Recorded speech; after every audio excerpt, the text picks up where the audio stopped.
Hello YouTube and welcome to this month's account reviews. If you want to join us for some account reviews, all you have to do is join us on the first Tuesday of the month at twitch.tv/MKxJUMP and sign up, and maybe your account will be chosen. However, we specifically choose accounts that I think are of value and content. So what we're going to be doing is logging in on this account today, which is at a stage of the game which is typical for a lot of you. We're at that point where we can almost have a full team of Transcendance heroes, and that might sound crazy, but it is a point you will hopefully eventually reach.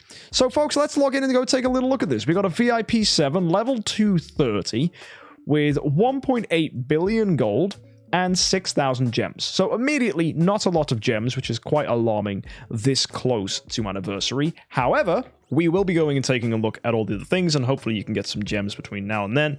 But when it comes to our heroes, things are looking pretty interesting. We've got ourselves a Jahra, who's B-. I would like to see her with control precision. Okay, she doesn't have it. Very good to get a B- Jahra, though, because then you can hopefully get control immunity offset or control precision on her. So you have the opportunity to do that if you put some hammers on this. We have an Aspen, who's quite good. Control immunity offset, fantastic. And crit damage is phenomenal. Look at that attack stat. This is a brilliant copy of Lord of Fear Aspen. I wouldn't be surprised if you bought this, to be honest. That's absolutely gorgeous. And he's a homeowner as well. Very nice. And he's walking around with only 1 million attack. Okay, that's frighteningly low. Okay, I assume it's yes, it's all in this Vesa. She's 3 million attack. That's still surprisingly low. And you've got a full sublimation on her active, like the Lord of Fear Aspen. What's Jahra got? She's got everything? Whoa! But why? She doesn't need the good basics. She doesn't need the Apocalypse Vision. She just needs the first one and the third one. Void Infusion and Starstream. That's a lot of sublimation. So you really could have anyone as your main damage dealer, given all that sublimation, but that's exciting. And you can see this account has definitely at other points built a lot of heroes and tried to make them work. We've got an Eloise B-, so she probably served you well. We've got a Tix here too. Skill damage effective being healed. Not that exciting, but still he's B-. And then you've just got a Mockman, like out of nowhere, just casually a really solid B copy with 4,000 plus in both attack and HP. That's pretty good. And then there's just a Queen, and she's got like 38 to 3,700 on everything. Block holy damage. That's a pretty good copy. So what's our take home of this, right? What am I immediately thinking? Well, this is looking like an account that's probably going to be leaning towards Jahra as a main homeowner. That's going to be our main step forwards. If you guys ever have an account like this, homeowner Jahra, absolutely brilliant. You can make her super duper quick, and ideally you then want artifacts to back her up. If you see my recent video discussing team building, you'll probably know that you need to have a Receptor on Jahra, or you can potentially put that on Lord of Fear Aspen. Heck, you might even have one for both. Yes, you do. And then we need Demon Bells from everybody else. So we've got a Splendid Demon Bell on Vesa. We've got a Splendid Demon Bell here. Do we have more Splendid Demon Bells? Let's go see if we can find them. Where are they going to be sitting? There's a Fan, there's a Punisher, there's an Atlas Cane. Holy crap, this guy's got everything. There's a Golden Crown. All splendid. There's Tix, and we need one more Splendid Demon Bell. Got a melodic strings as well. That's exciting. So where's the last Demon Bell? He hasn't got one. Oh no. If I go and check the blacksmith, it's gonna say 3, isn't it? Let's have a look. 1, 2, 3 Demon Bells. Yep. So we're gonna need another Splendid Demon Bell on this account to get that perfect energy feed. Some people would argue you go double Receptor, melodic strings, and then 3 Demon Bells, but then you can't get a continuous chain of energy. So that's not so great. I think you can get away with the melodic strings on Jahra just fine. It's very, very, very situational that you'll give her a Receptor, unless she's so slow that you really do need to speed her way up and above. And even then, I'd probably be considering putting a Demon Bell on Lord of Fear Aspen at that point for energy feed. But yes, there are circumstances where you will want a Receptor on both. Now, when I said this account is approaching 6 Transcendence heroes, the smart amongst you may have realized we only have 4. So how on earth do you go from 4 to 6? Well, a Transcendence puppet is the trick. If you go ahead and remove all of the imprints off of these heroes, you will get 10 stars back. And that's pretty easy to do, right? But the 10 stars that come back are actually Transcendence heroes, so you can go and place those on your team in the Void campaign. Now, you can't totally fill up the entire team with Transcendence puppets, because you're only allowed one of each Transcendence hero, but you can put one Transcendence puppet on the lineup. Combine that with when we get enough of our Crystals of Transcendence to get another Transcendence hero, we'll then have another one. So for Smoothie here, one of his questions was, who should I build next? Who's a good support? Is it going to be Scarlet Queen Halora, or is it going to be Elena? Now, Elena is a typically good hero. Yep, you definitely want to go ahead and grab her. But looking at this, I don't think you've got any copies. And I think my assumption is correct. Yeah, you have no chests at all. But you do have a B copy of Queen, and she's a very good Queen of that. And as well, she's going to be a tenant for Starwing Jahra. So I would actually happily grab the Queen here, make her Transcendent. I think she's going to be an X-Transcendence hero, and she's going to be a tenant for Jahra in the process. So that's absolutely fantastic. So I think you should definitely go ahead and do that. And also, guys, you're probably wondering if his amount of Tree of Origin could be higher. The answer? Absolutely. So one huge thing for this account is that he hasn't gone ahead and done all the bottom tiers down here. So many Tree of Origin 5 level 120s could be done. And I look in the bag and I see 500,000 spiritual essence. Now that will be added to a Tree of Origin 5 hero like you can see right here, and we will easily get to 120 if you can find the Stellar Shards. Fortunately, you've got Tree of Origin 4 just sitting in a Mystic Fairy Freya. You've got Tree of Origin 3 in a Flora, so you have more than enough Stellar Shards to get all the way up to that level 120, which will begin to get you rewards. And you said you have no Soul Stones, so there you go, Smoothie. Your advice for moving forwards is to get more Soul Stones. 15 is not going to be enough to do all that switching. So you need to go ahead and get yourself stuff. And I did mean Void. Yeah, I say it all the time, guys. I say Void 4 and I mean Tree 4. Stop being freaking pedants. Dear God, I know what I meant. You know what I meant. It's fine. 15's not a lot of soul symbols. It really isn't. So we're in a bit of a problem.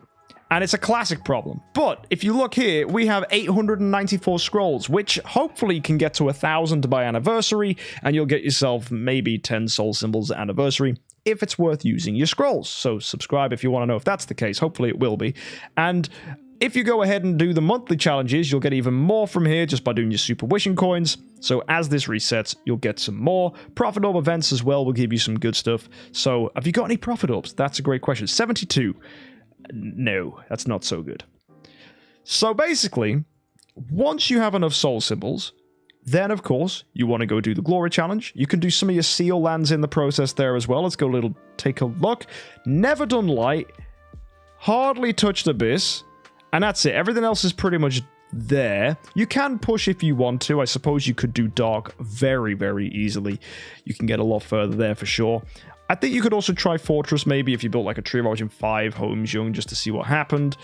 And as you move through, you should definitely do the others, though. Obviously, a Tree of Origin 5 Russell will shred Light. Tree of Origin 5, whatever. As long as it's not an Ignis, you'll be fine. You should be able to get to Seal Land 20 in the Abyss faction. Then you build up the Halora. You have a full team. Really nice. You can focus on Jahra, obviously, as your main homeowner. And then I think you just want to go ahead and improve heroes to get good passives. Now, if you haven't already heard, Mystic Fairy Freya is a phenomenal hero for her passives. In the Tree of Origin, she gets some fantastic bonuses. I unfortunately can't see them in here because you actually haven't entered the tree. If I activate this, does it actually do anything? Yes, it will do something. And that's going to consume some of your stuff. It's not that much, though. But you can go around, have a little nosy around. You'll see that her final passive and her second to last passive are brilliant. One gives shields, one gives you continuous damage by giving evolutionary factor to your entire team, so everyone's going to benefit from improved damage to poison, which then increases and increases and increases, gets very silly very quickly, and that can result in loads of damage for things like Star Expedition. It can really help you in boss fights, and it can actually help you in longer versions of Void Campaign, so that's really, really good. So that's one thing you want to do. Vesa, I would keep around. I think you'll see a lot of people saying, oh, you don't really need her so much. I think you still will need her for things like Star Expedition. She'll have a purpose there. Eventually, your account will get to a point where you might want to consider not running her when you've got enough to have multiple homes and you can maybe justify an Ailemak. People are on the fence as to whether they like Ailemak more or Vesa more. I know definitely for a later game account, Ailemak's better, but I think Vesa still has her place on earlier accounts. And even then, on later accounts, Vesa still has a place too. And you've got 77, 80, 80, and 83 on these homes. I look at Lord of Fear Aspen here. He's not got a lot of benefits. It's just one, and then obviously you've got to level 6 by using the skin. So we're not seeing too many improvements on Lord of Fear Aspen. So your main home isn't even finished, so I think you will just be focusing on Jahra, and that's absolutely okay. So when you get to that point, you'll be pushing through, probably making decent moves with Jahra in the Void campaign. The big thing I do need you to go ahead and pick up, though, is a couple more artifact chests so that you can go ahead and get yourself another Splendid Demon Bell, so that you can then have a really good team using 4 Splendid Demon Bells, Receptor, and Melodic Strings. Now, you are letting yourself down a little bit here as well, because you haven't beaten Chapter 1. Miasma Maya should be really easy to do with 4 Transcendance heroes. It's just you don't have a bursty damage dealer. You're trying to do everything with Vesa as a main homeowner, which is typically not very strong, especially in game modes where you're facing 6 opponents. So in something like Void Campaign, where we're going in and fighting a team of 6, you're going to be struggling, because Vesa isn't consistent with her damage. If, however, you had a Mockman, or you had a Sword Flash, or even just Lord of Fear Aspen, you would definitely see yourself make a lot of progress.